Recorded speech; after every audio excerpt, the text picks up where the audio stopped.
नमस्कार. मोठी बातमी समोर येते. रुग्णांचे अधिकारी म्हणजे मानव अधिकारी जिल्हाधिकारी काकडे.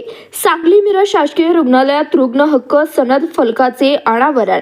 रुग्णालयाचे हक्क हेच खरे मानव अधिकार आहेत. रुग्णांचा सन्मान व सेवा ही डॉक्टर परिवाराची प्राथमिक जबाबदारी असून विविध जाणीव जागृती उपक्रमात लोकसहभाग वाढणे अत्यावश्यक आहे.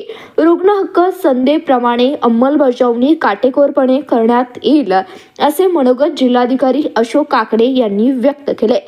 मानव अधिकारी दिनानिमित्त सांगली व मिरज येथील शासकीय रुग्णालयाच्या परिसरात राज्यातील प्रथम रुग्ण हक्क सनद प्रबोधन फलक लावण्यात आले.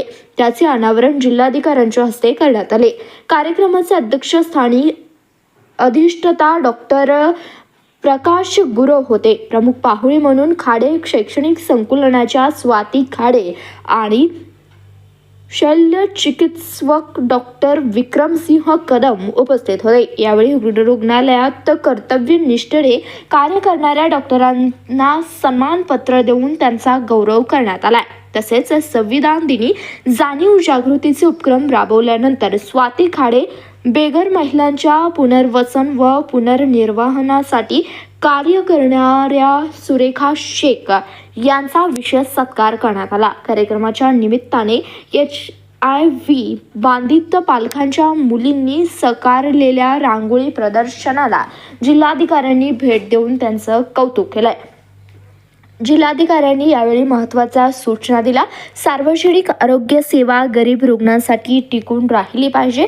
रुग्ण हक्क सनदनुसार धर्मदाय रुग्णालय, खासगी रुग्णालय आणि उपचारांचे दरपत्रक स्पष्टपणे लावणे, तक्रार निवारण प्राधिकरण व तक्रार कक्ष सुरू करणे, टोल फ्री हेल्पलाईन कार्यान्वित करणे. रुग्णालय परिसरात जिल्हाधिकाऱ्यांनी रुग्णांच्या समस्या समजून घेत तातडीने दिलेल्या सूचनांमुळे रुग्ण व नातेवाईकांमध्ये समाधान व्यक्त होत असते. प्रास्ताविक आरोग्य हक्क समिती जन आरोग्य अभियानाचे शाहीन शेख स्वागत, राजेश साळुंके सूत्रसंचालन, हनीफ डफेदार आभार, रमजान खलिफा संयोजन, प्रमोद माळे.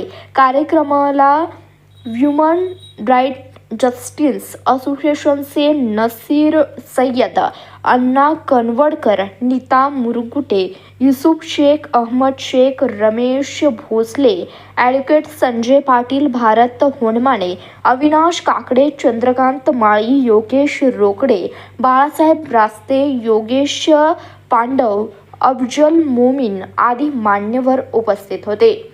धन्यवाद. प्रतिनिधी इरफान बारगेड, CBS न्यूज मराठी, सांगली.